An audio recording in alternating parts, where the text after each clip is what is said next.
الخالق اور احسان المخلوق۔ اللہ کے ساتھ احسان کا تعلق یہ ہے کہ بندہ مومن اپنے آپ کو اللہ اور اس کے رسول کی تابع داری میں رکھے، یعنی جو بندہ اللہ کے حکم پہ عمل پیرا ہوتا چلا جاتا ہے، اللہ کے حکم کی تابع داری اور فرما برداری میں اپنے آپ کو جس قدر آگے لے کے جاتا ہے،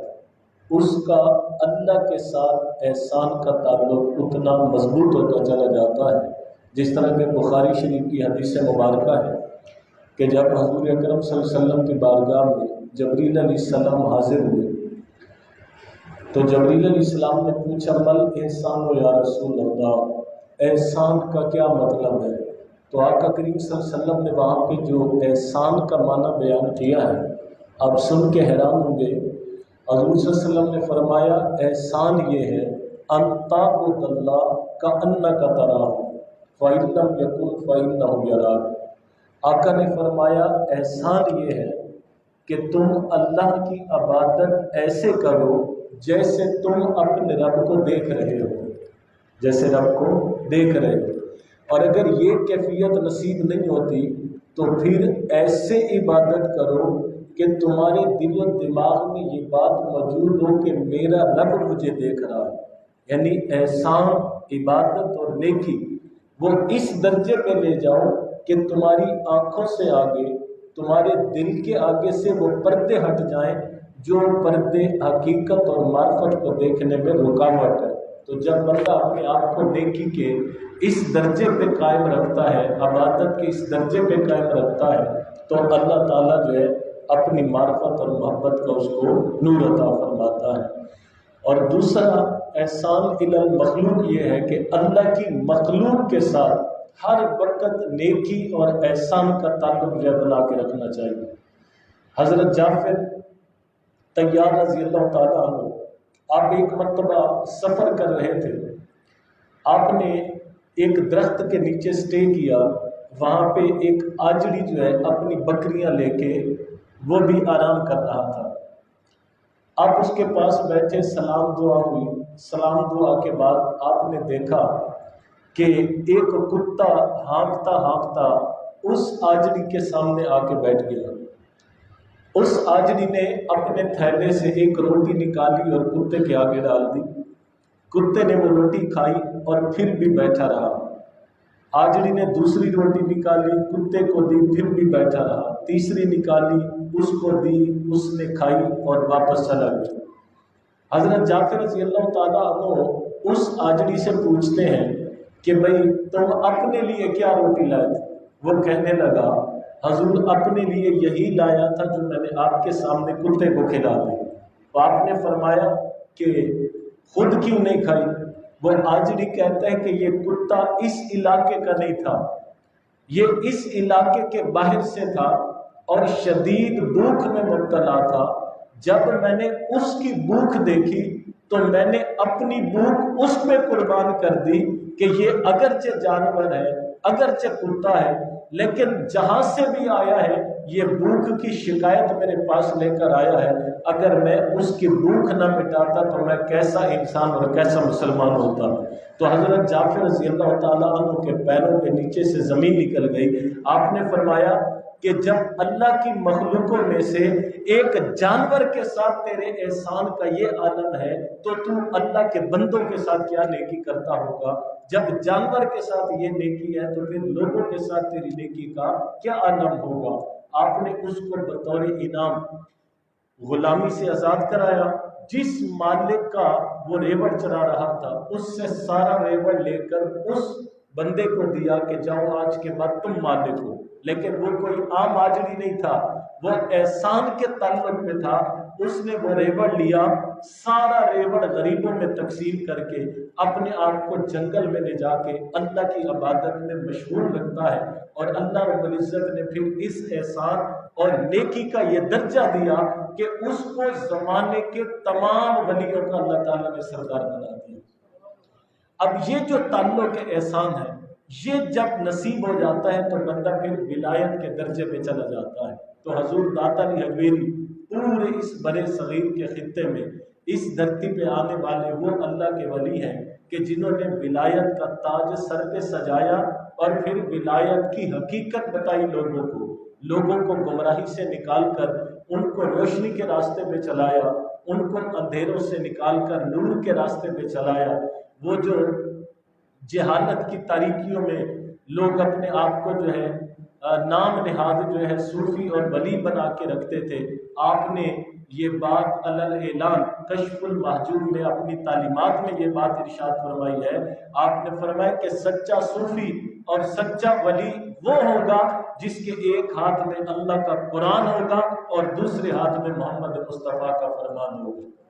آپ نے فرمایا کہ جو قرآن سے ہٹ کر بات کرے، رسول اللہ کے فرمان سے ہٹ کر بات کرے، وہ جاہل ہو سکتا ہے، وہ ولی اور صوفی نہیں ہو سکتا۔ اس لیے آپ نے کشف المحجوب میں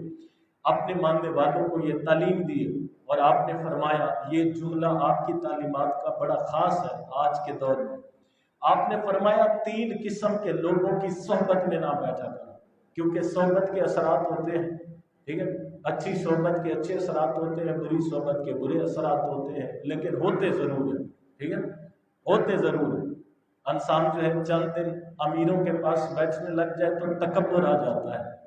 نیک صفت اور درویش صفت لوگوں کے پاس بیٹھنا شروع کر دے، اس میں آٹومیٹکلی عاجزی آ جاتی ہے۔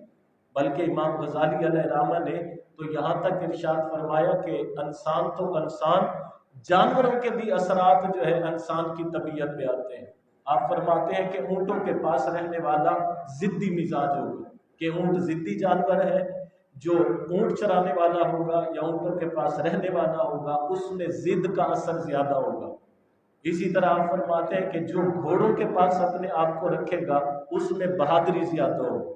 کہ گھوڑے میں بہادری کی علامت ہے، وہ اثر اس کے پاس رہنے والے میں بھی آ جائے گا۔ اور اسی طرح آپ فرماتے ہیں کہ جو بھیڑوں اور بکریوں میں رہتا ہے اس میں عاجزی اور انکساری زیادہ ہوتی ہے، اس میں صبر زیادہ ہوتا ہے۔ تو جانوروں کے ساتھ رہنے والے کے اثرات جو ہے مرتب ہوتے ہیں، تو انسانوں کے بھی اثرات ہوتے ہیں۔ تو آپ نے فرمایا 3 قسم کے لوگوں کے اثر سے بچو،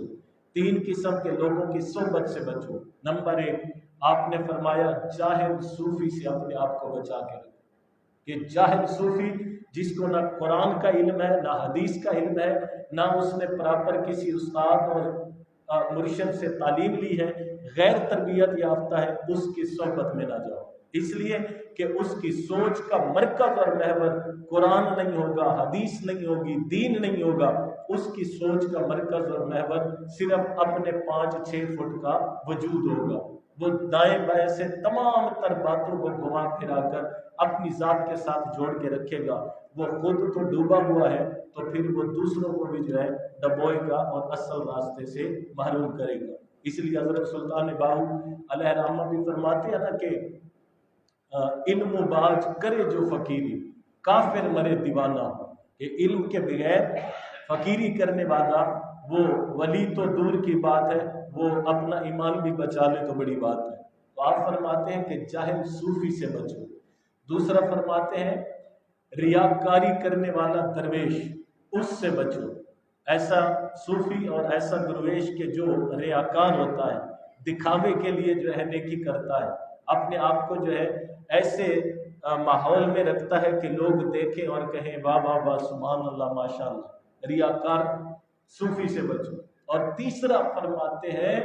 غفلت میں رہنے والے عالم کی صحبت سے بچو، جس عالم کو یہ اندازہ نہیں کہ میرے سر پر کیا ذمہ داری ہے، جس کو یہ نہیں معلوم کہ لوگ کدھر جا رہے ہیں، ان کو کدھر لے کے جانا ہے، جس کو یہ نہیں معلوم کہ کب کون سی بات جو ہے کرنی ہے اور ان کو اللہ اور اس کے رسول کے فرمان کی طرف کیسے لانا ہے، ایسے کی صحبت سے بچو۔ تو اس لیے ان احسان کرنے والے لوگوں میں سے حضور داتا علی حجویری کا نام جو ہے وہ سر فہرست ہے بر صغیر میں، اور آپ کا وجود نہ صرف اہل لاہور کے لیے بلکہ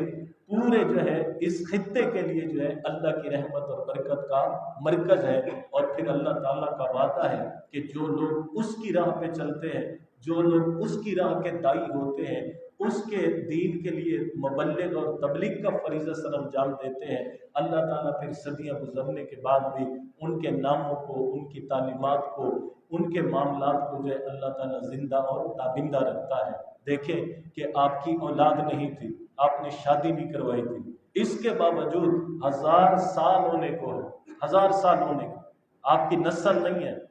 آپ کے خاندان میں کوئی اولاد بیٹی وغیرہ ہے ہی نہیں، شادی نہیں کیا،